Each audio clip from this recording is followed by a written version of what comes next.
에베소서 강의 26번째 시간으로 교회를 위한 기도 두 번째 시간, 제목은 속사람을 강건하게 하옵소서 라는 제목으로 하나님 말씀 함께 나누도록 하겠습니다.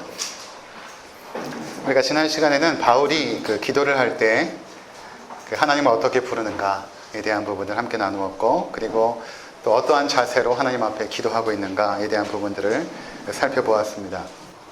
오늘은 바울의 본격적인 기도의 내용이거든요. 이제 4가지를 기도하는데, 계획으로는 오늘 다 다뤄보려고 했는데 준비하다 보니까 첫 번째 기도 제목을 말씀을 드리고 나면 시간이 다 초과될 것 같아서 오늘은 첫 번째 기도 제목만 함께 나누도록 하겠습니다. 4가지 기도 제목은 이것입니다. 16절에 보면 첫 번째로 속사람을 능력으로 강건하게 하여 주옵소서. 우리의 속사람을 능력으로 강건하게 하여 주옵소서.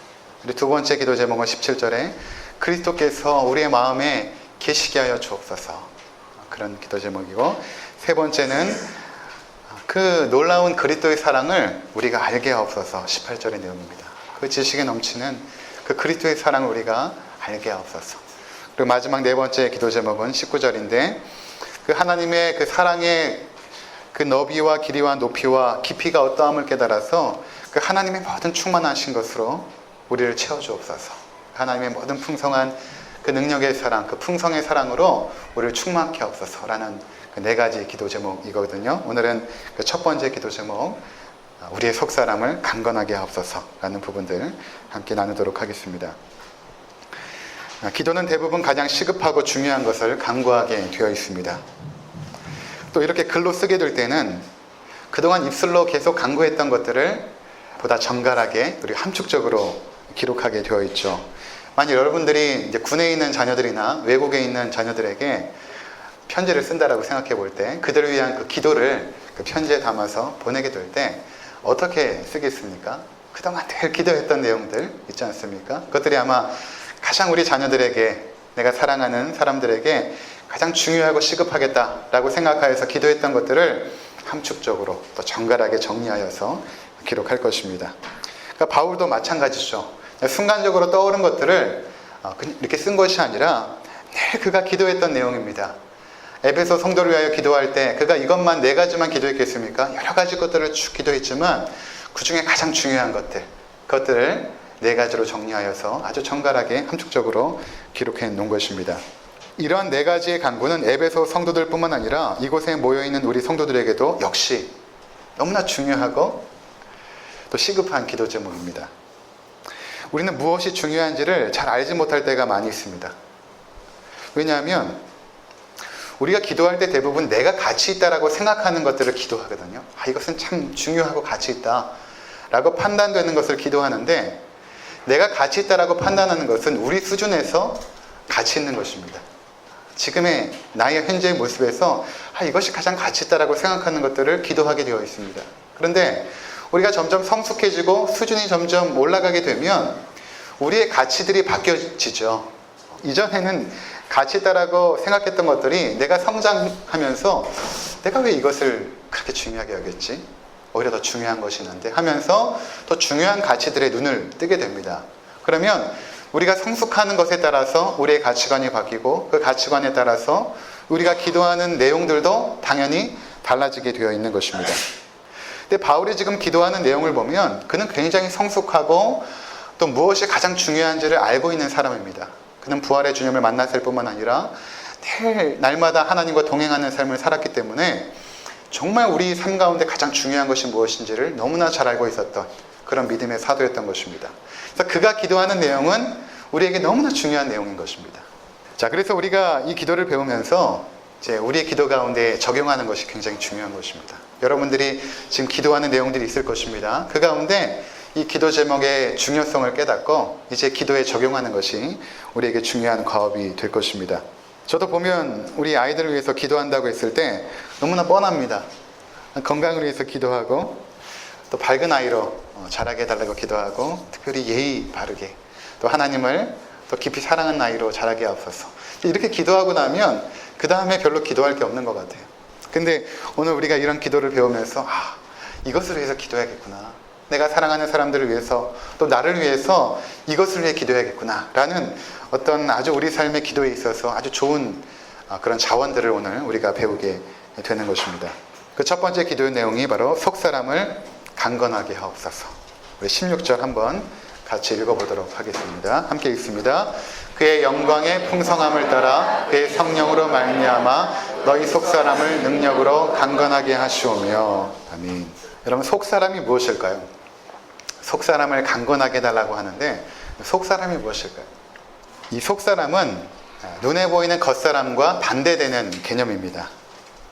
우리가 이 의미를 좀 더 명확하게 알기 위해서는 바울이 속사람이라는 단어를 사용한 그 다른 성경 구절을 보면 금방 알 수 있습니다. 고린도후서 4장 16절에 보면 바울이 이렇게 말합니다. 그러므로 우리가 낙심하지 아니하노니 우리의 겉사람은 낡아지나 우리의 속사람은 날로 새로워지도다. 하나님을 믿는 사람들의 겉사람은 계속해서 쇠해지지만, 우리 눈에 보여지는 우리의 겉모습들, 그것들은 쇠해지지만 우리의 속사람은 날로 새롭도다. 쇠하지 않고 썩지 않고 계속해서 새로워진다 라고 말하고 있죠. 성경은 우리의 존재를 겉사람과 속사람으로 나눕니다. 겉사람은 우리 눈에 보이는 이 모습들, 그냥 우리의 육신을 겉사람이다 이렇게 말하는 것이 아니라 우리가 육신을 가지고 추구하는 모든 세상적인 욕망의 모습들을 겉사람이라고 말합니다. 예를 들어서 우리의 외모, 당연히 겉사람이 되겠죠. 또 우리의 학벌, 겉사람입니다.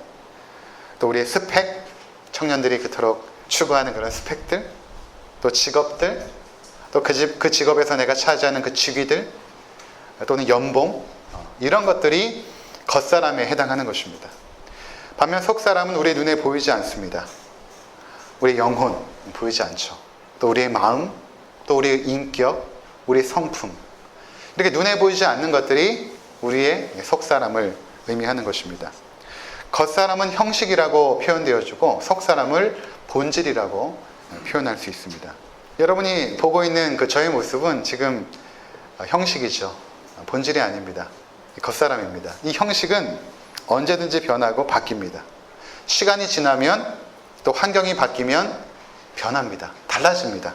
그러나 제 안에 있는 그 속사람, 그 본질은 변하지가 않죠. 시간이 지난다고 해서 속사람이 변하진 않습니다. 여러분, 우리가 시간이 지나면 당연히 얼굴에 주름살도 생기고, 그리고 머리도 휘어지고 당연히 바뀌죠. 변합니다. 근육의 양도 줄어들고 몸도 굳고. 그렇다고 해서 우리의 마음이 늙지는 않습니다. 아무리 나이가 80, 90, 100살이 된다고 하여도 우리의 마음은 늙지를 않아요. 여러분 생각해 보세요. 어릴 적의 그 마음, 청년 때의 그 마음 그대로 우리가 간직하고 있거든요.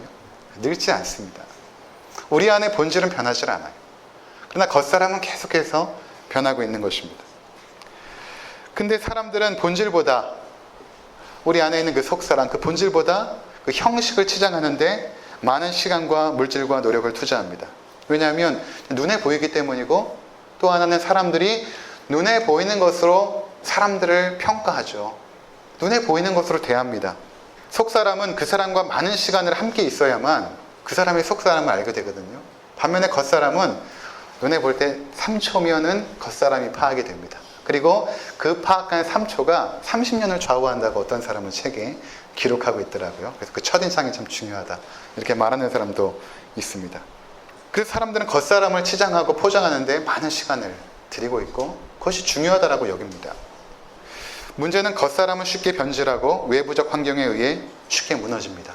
예를 들어서 우리 육신은 뜻하지 않는 사고나 질병으로 인해서 쉽게 무너집니다. 그리고 모든 사람이 죽으면 우리의 육신은 썩고 부패하여 해체되어지죠. 이게 우리의 겉사람입니다. 우리 형식입니다. 우리 몸만 그러는가? 남자들에게 있어서 직업이나 지위는 겉사람이죠. 굉장히 중요하게 여겨집니다. 그냥 시간이 지나면 누구도 그 자리에서 내려와야 됩니다. 그 자리에 영원히 있을 사람은 없습니다. 여성들에게 있어서 외적인 아름다움을 가꾸는 것은 중요합니다. 그러나 시간이 지남에 따라 머리는 휘어질 것이고 얼굴에 주름을 막을 길은 없습니다. 이것이 겉사람입니다. 외국에 살다가 한국에 오면 느끼는 것이 무엇인가 하면 한국 분들은 참 겉사람을 중요하게 여깁니다. 특별히 이제 외국에 비해서는 겉사람을 굉장히 중요하게 여깁니다. 눈에 보이는 외모나 학력을 특히 중요하게 여깁니다. 외국 공항에 이렇게 있다 보면 한국 승무원들이 쫙 지나갈 때 있거든요. 한국 승무원들이 지나가면 거기 공항에 있는 외국 사람들이 다 쳐다봅니다. 다 예쁘고 다 늘씬하고, 그리고 그 걷는 기품도 얼마나 당당한지, 얼마나 그것을 배웠겠습니까? 걷는 방법, 시선 처리, 뭐 이런 것들, 말투, 얼마나 당당하고 기품이 있는지 모릅니다. 근데 외국 항공사 직원들은 그렇지 않습니다. 여러분, 외국 항공 타시면 이렇게 푸근한 아주머니 같은 분들이 많이 계세요. 그래서 굉장히 마음이 편합니다. 근데 간혹 우리나라 항공사 타면은 사고 나면 저분이 나를 구해줄 수 있을까? 저렇게 여리여리한 저분이? 그런 생각이 들 때가 때로는 있습니다. 저는 이제 비행기를 타는데 제가 이제 뒷자리에 앉아 있었거든요. 맨 뒷자리. 근데 승무원 선배가 후배를 막 혼내는 거예요. 그때 이제 비행기가 떠가지고 이제 식사를 배식하는 그런 시간인데, 선배가 후배를 막 혼내는데 뭘 그렇게 잘못했는지 막 그 욕을 하는데 제가 굉장히 충격을 받았습니다. 막 욕을 하는 거예요. 그 후배한테. 무섭게 혼냅니다. 제가 충격을 받았던 이유는 그 혼내는 그 선배 승무원이 방금 전에 저한테 와가지고 그 승무원들 그 소름 있잖아요. 도레미파솔, 이 소름으로 뭐 필요한 거 없습니까? 이렇게 저한테 아주 상냥하게 그렇게 말하고 갔던 그 승무원이 바로 그 뒷자리에서 그 후배에게 막 욕을 하면서, 겉사람과 그 속사람의 그 다름. 우리는 겉사람을 중요하게 생각하고 지나치게 강조합니다. 그리고 그것이 진짜인 것처럼 착각하며 살아갑니다. 그래서 우리가 기도하는 것들의 대부분이 어떠냐면 겉사람일 때가 많이 있습니다. 외모, 또 학벌, 또 직업, 지위, 연봉, 스펙, 이러한 것들을 위하여 우리가 열심히 기도하죠. 근데 이런 것들이 중요하지 않다라는 것이 아닙니다. 물론 중요합니다. 근데 이러한 겉사람은 우리를 행복하게 하지도 못하고 그것에 따라서 우리의 삶의 질이 좌우되지도 않습니다. 어느 정도 행복은 주겠지만 완전한 만족감을 주지 못하죠. 좋은 대학 가야 됩니다. 대기업도 좋습니다. 그런데 이러한 것보다 더 중요한 것이 있는데, 그것이 무엇인가 하면 바로 속사람입니다. 속사람이 단단하고 속사람이 성숙한 사람들은 겉사람을 굳이 포장하지 않습니다. 겉사람을 계속해서 포장하고 만들려고 하는 사람들은 대부분 그 속에 어린아이가 있는 것입니다. 너무 빈약하고 너무 어리기 때문에 자꾸만 포장할 수밖에 없는 것이죠. 우리 영혼의 깨끗함과 마음의 단단함과 성숙함이 눈에 보이는 겉사람보다 비교할 수 없을 정도로 중요한 것입니다. 그래서 여러분, 하나님도 우리의 겉사람을 보지 않습니다. 하나님도 우리의 속사람을 봅니다. 사무엘이 이제 이스라엘의 왕을 세우려고 할 때입니다. 그 하나님께서 사무엘에게 이세 아들들에게 가라. 그 이세에게 아들이 있는데, 7 아들이 있는데 그 가운데 내가 이스라엘의 왕을 세울 것이다. 그래서 사무엘이 이세의 집에 갑니다. 거기에 이제 아들들이 축 있죠. 그들을 한 사람 한 사람 보는데 이제 큰 아들 엘리압 앞에 딱 섭니다. 근데 엘리압을 딱 보니까 너무 잘생기고 용모가 준수하고 키도 크고 어깨도 딱 벌어지고 전쟁에 나가면 장군감입니다. 그래서 당연히 사무엘이 이 엘리압이 과연 이스라엘의 왕으로서 적합하구나라고 생각을 한 것입니다. 한번 여러분이라면 한번 생각해 보십시오. 여러분이라면 이런 상황에서 무엇을 보시겠습니까? 만약 여러분의 자녀들이 결혼 정령이가 되어서 배우자감을 이제 여러분들이 선택을 해야 되는데, 물론 자녀들이 하겠지만 여러분들이 어떤 그런 것들을 결정을 할 수 있는 또 책임이 있지 않겠습니까? 그럴 때 여러분들은 여러분의 자녀의 배우자감을 볼 때 무엇을 보시겠습니까? 우리 청년들도 마찬가지죠. 여러분들 연애할 때 또 이 사람이 참 나에게 합당한 배우자감이다라고 생각할 때 우리 청년들 무엇을 보겠습니까? 전에 이렇게 재밌는 그 TV 프로그램 보니까 연령별로 무엇을 보는가. 남자들은 10대 키 커? 농구 잘해? 뭐 이런 거 보고, 20대는 잘생겼어? 60대 70대 가니까 좀 달라질 줄 알았는데 그 사람 고와? 이렇게 물어보더라고요. 남자들이 보는 게 똑같다는 것 아니겠습니까? 그러니까 우리가 무엇을 보고 우리 자녀들의 평생의 반려자감으로 합당할까? 또는 여러분들 교회를 선택할 때 마찬가지죠. 어떤 교회가 정말 하나님의 뜻에 합당한 교회일까? 라는 것을 결정할 때 여러분들은 무엇을 보시겠습니까? 교회도 겉사람이 있고 속사람이 있거든요. 무엇을 보시겠습니까? 어떤 목사님이 영적인 지도자로 합당할까? 이런 것들을 여러분들이 무엇으로 판단하시겠습니까? 그러니까 사무엘은 과연 이스라엘의 지도자로 누가 합당한가 라고 할 때 당연히 겉사람을 보았습니다. 사무엘 선지자도 하나님께서 그에게 이렇게 말씀하십니다. 사무엘상 16장 6절에 보면 그들이 오매 사무엘이 엘리압을 보고 마음에 이르기를 여호와의 기름 부으실 자가 과연 주님 앞에 있도다 하였더니 그 엘리압 앞에 딱 서면서 과연 하나님께서 기름 부으실 자가 바로 이 사람이구나, 엘리압이구나, 그렇게 판단했던 것이죠. 그러나 그 판단은 잘못되었던 것입니다. 하나님께서 그에게 이렇게 말씀하십니다. 사무엘상 16장 7절에 여호와께서 사무엘에게 이르시되 그의 용모와 키를 보지 말라. 내가 이미 그를 버렸노라. 내가 보는 것은 사람과 같지 아니하니 사람은 외모를 보거니와 나 여호와는 중심을 보느니라 하시더라. 사람은 외모를 보지만, 겉사람을 보지만 나 여호와는 중심을 본다. 이 중심이라는 단어가 우리의 마음, 인격, 이것을 의미하는 것입니다. 하나님은 중심을 보십니다. 그 중심이 얼마만큼, 그 마음이 얼마만큼, 그 영혼이 얼마만큼 깨끗하고 하나님께 열려 있는가, 그 마음이 얼마만큼 단단하게 하나님을 향하고 있는가, 이것을 보고 있는 것입니다. 역시 사무엘의 판단은 틀리고 하나님의 판단은 맞았습니다. 사무엘상 17장에 보면, 그 다음 장이죠. 그 다음 장에 보면 우리가 잘 아는 다윗과 골리앗의 싸움이 나거든요. 그 다윗과 골리앗, 그 블레셋의 그 장수 골리앗 아닙니까? 이스라엘과 블레셋이 싸우는데 골리앗 장수가 데뷔 선수로 나온 것이죠. 키가 장대하고 그 목소리도 걸걸하고 그 전사 앞에 이스라엘 군대가 벌벌 떱니다. 근데 그 벌벌 떨고 있는 그 병사 중에 누가 있었냐 하면 바로 이새의 큰아들 엘리압도 그 속에 있었습니다. 대항하지 못하죠. 사무엘이 눈에 볼 때는 엘리압이 과연 전쟁에 합당한 능력 있는 장수라고 생각했지만 그는 골리앗 앞에서 벌벌 떨었던 것입니다. 여러분, 한때 교회가 우리도 골리앗이 되자고 외치던 때가 있었습니다. 아니, 지금도 그런 분들이 있습니다.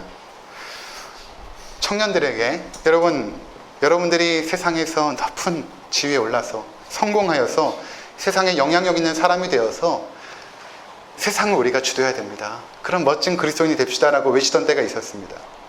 이것을 신학자들은 고지론이라고 이름을 붙였습니다. 높은 고지에 올라가서 세상에 그 어떤 사람도 넘보지 못하는 높은 지위에 올라가서 꼬리가 되지 말고 머리가 되어서, 우리도 늘 그렇게 기도하지 않았습니까? 그래서 세상을 호령하고 그리스도인들이 세상을 끌어갑시다, 이렇게 외치던 때가 있었습니다. 예배 시간에 간증한 분들이 대부분 세상에서 그렇게 성공한 분들, 국회의원이 된 분들, 장관이 된 분들, 사업에 성공한 분들, 이런 분들을 모셔다가 간증에 세우고 그분들이 간증하면 당연히 그런 말을 하지 않겠습니까? 여러분, 제가 하나님 잘 믿고 섬겼더니 이렇게 하나님께서 높은 위치에 오래가 했습니다. 여러분, 이것은 교회가 겉사람을 추구하는 것입니다. 교회는 그런 것들을 추구하는 것이 아닙니다. 우리도 골리앗이 되자고 외쳤던 것입니다. 골리앗을 향하여서 우리가 더 든든한 골리앗이 되면 그 골리앗을 이길 것이라고 착각했던 것입니다. 그 결과가 지금의 모습입니다. 지금의 교회의 모습이 바로 그 결과입니다. 그리고 교회의 장로나 직분자들을 세상에서 성공한 사람들로 포진시켜 세상을 향하여서, 여러분들 보십시오, 우리 교회에 이렇게 대단한 분들이 많이 있습니다. 여러분들 우리 교회 오시면 성공하고 출세하고 삶이 보장이 됩니다, 이렇게 외쳤던 것입니다. 교회가 겉사람에 치중했던 것이죠. 그래서 많은 성도들이 교회를 판단할 때도 겉사람을 봅니다. 교회 규모가 어떤가, 그 교회에 어떤 프로그램이 있는가, 주차장이 얼마만큼 편안한가, 목사가 어떤 학벌을 가지고 있는가, 찬양단이 얼마만큼 웅장한가, 예배당이 얼마만큼 화려한가, 이런 것들이 교회를 평가하고 진단하는 기준이 될 때가 많이 있습니다. 그래서 교회가 골리앗이 되려고 한 것입니다. 사람들이 자꾸만 교회를 볼 때도 겉사람을 보니까 교회가 골리앗이 되려고 했던 것입니다. 하나님을 믿으면 모든 문제가 해결되고 만사가 형통하고 세상에서 성공한 삶을 산다고 외치니까 골리앗처럼 정말 비대해졌습니다. 교회가 비대해졌습니다. 힘도 가졌습니다. 그러나 속사람은 어린아이가 되어버렸습니다. 더 빈약해졌고 더 연약해졌습니다. 교회가 강력한 능력을 발휘할 때는 언제든지 교회가 비대해질 때가 아니라 가난하고 그리고 힘이 없고 핍박을 받고 약했을 때 교회는 강했습니다. 근데 지금은 교회가 힘을 잃어버렸어요. 우리는 골리앗이 되려고 했을까? 골리앗을 이기기 위해서 골리앗보다 더 커지면 될 것이라고 오판한 것입니다. 그러니까 엘리압 앞에서 사무엘이 딱 섰을 때에 정말 이 사람이 우리의 왕이 될 사람이다, 그렇게 사무엘이 당연히 판단한 것입니다. 사무엘이 그렇게 판단했으니 연약한 우리 성도들은 어떻겠습니까? 그 하나님께 늘 기도했던 사무엘 선지자도 겉사람을 보았으니 그러나 하나님은 내가 보는 것은 사람과 같지 않다. 사람을 외모를 보지만 나는 그 중심을 본다. 말씀하셨던 것입니다. 그리고 하나님께서는 사무엘을 통하여 이세의 막내 아들 다윗을 선택하시죠. 다윗이 이제 아버지의 심부름을 받고 형들에게 네가 좀 음식을 갖다 주라 해서 그 골리앗과 전쟁터에 있는 형들에게 음식을 갖다 주러 그 전쟁터에 갑니다. 다윗이 가서 보니까 그 장대한 골리앗이 하나님을 모독하고 이스라엘 백성들을 모욕하는 것을 보게 됩니다. 그리고 이스라엘 백성들은 거기다 주눅 들어서 벌벌 떨고 있고 형 엘리압도 벌벌 떨고 있는 거예요. 그 작고 어린 나이 다윗이 그것을 참지 못합니다. 그리고 그 당시에 사울 왕에게 찾아가서 내가 골리앗을 대항하여 싸우겠습니다. 그때 다윗이 너무 어리고 연약했기 때문에 갑옷도 맞지 않았습니다. 그만큼 그가 나이가 한 청소년 정도의 나이였겠죠. 그 다윗이 그 골리앗을 상대합니다. 우리가 잘 아는 것처럼 물맷돌을 던져 골리앗을 넘어뜨렸고 그의 칼이 없으니까 그 넘어진 골리앗에게 다가가서 골리앗이 쥐고 있는 칼을 들어서 그의 목을 베어 승리하게 됩니다. 무엇입니까? 속사람의 승리입니다. 속사람의 승리입니다. 다윗은 속사람이 강건했습니다. 그것은 세상을 이길 힘과 능력이 되었던 것입니다. 제가 초등학교 6학년 때 일인데 이제 맨 앞에 있는 아이들, 주로 작은 아이들이 맨 앞에 앉지 않습니까? 그리고 뒷자리에는 대부분 좀 큰 아이들이 앉습니다. 좀 성장한 아이들이 앉죠. 6학년 때니까 이제 변성기도 오고 이제 그럴 때입니다. 이 맨 뒷자리에 있는 아이가 맨 앞자리에 교탁 앞에 있는 아이에게 맨날 와가지고 툭툭 건들고 이제 괴롭히기 시작한 것이죠. 그러니까 제가 봐도 참 불쌍하더라고요. 저는 한 3, 4번째 줄에 앉아 있었는데 그 아이가 맨날 괴롭힘을 당하는 것입니다. 뒷자리에 그 아이에게 쉬는 시간만 되면 뒤로 데리고 나와서 툭툭 건들고 귀찮게 하고. 그러니까 얼마나 그 아이가 괴롭겠습니까? 그 앞자리 아이가. 그래서 어느 날 이 아이가 이제 참지 못했는지 갑자기 수업 시간이 딱 돼서 선생님이 들어오고 있는 찰나에 일어나가지고 그 뒷자리에 다 조용하고 있었죠. 아이들이. 너 오늘 학교 끝나고 남아. 그런 것입니다. 작은 아이가. 그래가지고 이제 학교가 끝났습니다. 끝나고 저도 우리 반의 몇몇 친구들과 함께 다 가지 않았고 한 10-15명의 아이가 맨 뒷자리에 큰 아이하고 맨 앞자리에 작은 아이 함께 데리고 학교 뒷산으로 올라간 것입니다. 거기 열두무덤산이라는 그 산이 있었는데 거기 이제 올라간 것입니다. 거기 산에 가면 이렇게 평지가 있거든요. 산에. 거기 두 아이가 딱 섰고 우리는 둘러서 있는 것입니다. 그리고 두 아이의 대결이 시작된 것이죠. 큰 아이가 당연히 이 작은 아이한테 너 남아보려며 때려봐. 조롱하기 시작합니다. 그때 이 작은 아이가 눈빛이 확 돌변하면서 주먹에 힘을 불끈 쥐고 그 아이를 딱 돌아보면서 뭐라고 말하냐면 네가 이제 있는 힘을 다해서 나를 때려봐. 나를 죽일 듯이 한번 때려봐. 근데 만약 내가 죽지 않으면 넌 내 손에 죽을 거야. 이 한마디를 딱 하는데 그 아이도 쫄았고 거기 있는 10명의 아이들이 다 쫄은 것입니다. 이 조그만 아이가. 근데 그 큰 아이가 그 말을 딱 듣는 순간에 눈빛이 탁 깔아앉고 부들부들 떨더라고요. 움직이지 못하더라고요. 그리고 유유히 작은 아이는 사라졌습니다. 그 아이는 자유함을 얻은 것입니다. 저는 지금도 궁금해요. 걔가 어떻게 됐을까? 그 속사람이 강건했던 그 맨 앞자리 그 교탁 앞에 친구가 과연 어떻게 됐을까? 굉장히 궁금해요. 죽지 않았다면 한 자리 하고 있을 텐데. 35년 전의 일입니다. 근데 그때의 장면이 저는 아직도 잊히지 않아요. 생생합니다. 그 속사람의 강건함. 여러분, 그렇다면 우리가 어떻게 속사람이 강건해질 수 있는가? 오늘 말씀 보니까 성령으로 말미암아 강건해진다. 이렇게 말하고 있습니다. 여러분, 속사람은 우리의 어떤 노력으로 강건해지지 않습니다. 왜냐하면 우리는 어느 정도 속사람을 타고나거든요. 이 속사람이 잘 바뀌지는 않습니다. 어느 정도 타고납니다. 훈련하고 변하려고 노력하지만 잘 바뀌지 않는 것이 속사람입니다. 겉사람은 우리가 쉽게 포장하면 바뀔 수가 있지만 속사람은 정말 바뀌지 않아요. 예수 믿고 10년, 20년 생활해도 그 속사람이 바뀌지 않습니다. 근데 그 속사람을 바꾸는 것이 무엇인가 하면 성령님께서 바꾸십니다.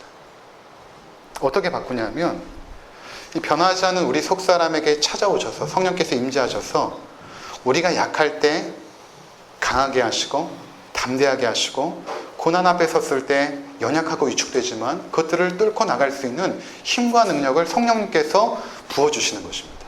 그래서 우리를 강하게 하시는 거예요. 예수님께서 십자가를 앞두고 제자들에게 이렇게 말씀하십니다. 이제 내가 너희를 떠날 것인데 너희가 마음에 참 근심하고 있다.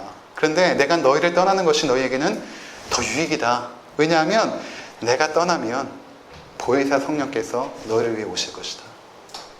그 보혜사라는 단어가 파라클레토스인데 두 단어가 합성한 것입니다. 파라라는 것은 곁에고 클레토스는 보호자, 인도자, 상담자, 위로자, 변호자 이런 여러 가지 뜻이 있습니다.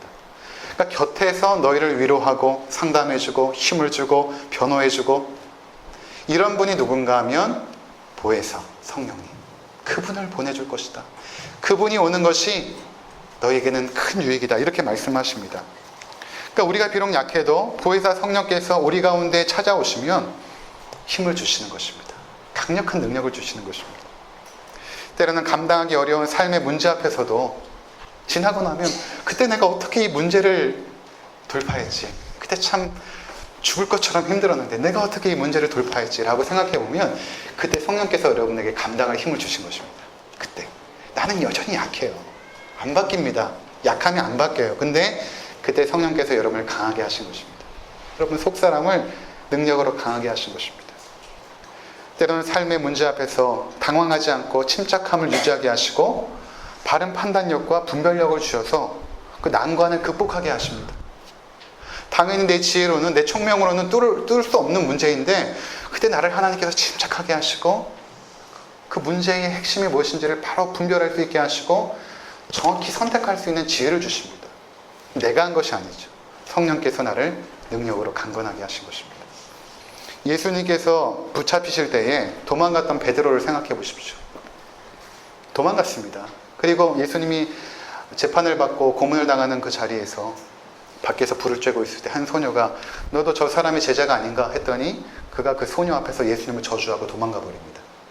그렇게 두려움에 빠진 베드로, 연약한 베드로. 그가 나중에 죽음도 두려워하지 않고 하나님을 담대하게 증거하는 복음 증거자, 사도로 살아가다가 결국에는 십자가에 거꾸로 매달려 순교하는 순교자의 삶을 살아가죠. 어떻게 이렇게 연약했던 베드로가 담대한 사도가 되어졌을까? 중간에 있었던 사건이 무엇인가 하면 성령의 임재 사건입니다. 오순절날 성령이 임재하자 그 성령을 받고 베드로는 담대한 사람이 되었던 것입니다. 저는 베드로의 속사람이 바뀌었다고 생각하지 않습니다. 여전히 베드로는 그 속사람을 가지고 있었습니다. 그런데 성령께서 필요할 때마다 그에게 담대함을 주셨고 순교의 자리에 나갈 수 있는 그 담력을 주신 것이죠. 그 순간에. 저도 지금 생각해보면 만약에 내가 일제시대에 있었을 때 과연 나는 신사참배도 거부하고 이 자리에서 창씨개명도 하지 않고 그리고 하나님을 증거할 수 있을까? 일본 순사들이 있는 앞에서 증거할 수 있을까? 생각해보면 제 속사람을 보면 못합니다. 저는. 만약에 감옥에 갇혀서 죽음을 앞두고 네가 끝까지 그리스도를 인정하겠느냐? 하나님을 믿겠느냐? 황제에게 절하지 않겠느냐라고 하면 저는 저를 잘 아는데 제 속사람은 아마 그렇게 하지 못할 것입니다. 그런데 그러한 부족한 자들에게 그런 저와 같은 자에게 성령께서 찾아오시면 그 순간에 예수 그리스도를 주로 고백할 수 있는 담대함을 주시는 것입니다. 내 앞에 십자가가 있고 내 앞에 죽음이 있는데 그것이 무섭지 않고 오히려 그 뒤에 넘어서 있는 하나님의 찬란한 영광을 보여주시는 것이죠. 그게 속사람을 강건하게 하시는 것입니다.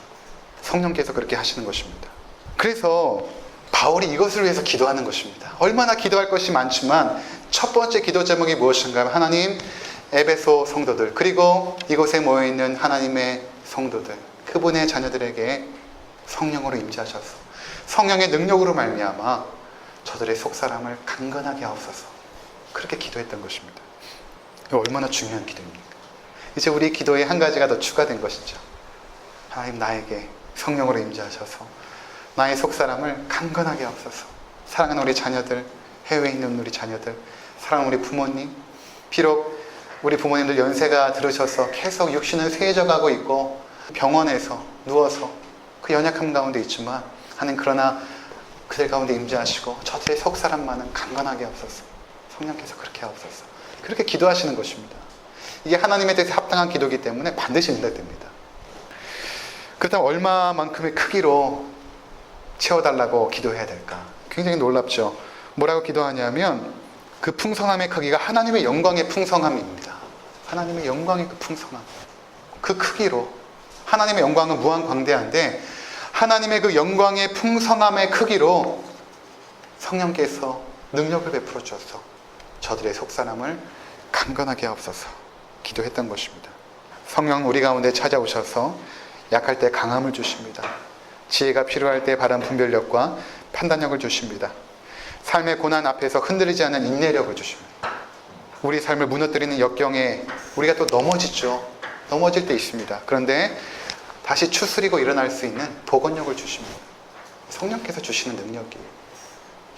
사랑하는 성도 여러분, 그러니 이 기도가 우리에게 필요하지 않겠습니까? 그리고 우리 자녀들에게 정말 이 기도가 꼭 필요하지 않겠습니까? 이제 우리가 우리 속사람을 위해서 기도해야 되는 것입니다. 겉사람도 중요하죠. 그러나 먼저는 우리 속사람, 성령께서 임재하시고 우리 속사람을 능력으로 강건하게 하시되 하나님의 영광의 그 풍성함의 차원으로 우리 속사람을 강건하게 하옵소서 기도하시는 우리 모든 성도님들 되시기를 주의 이름으로 부탁을 드립니다. 기도하겠습니다.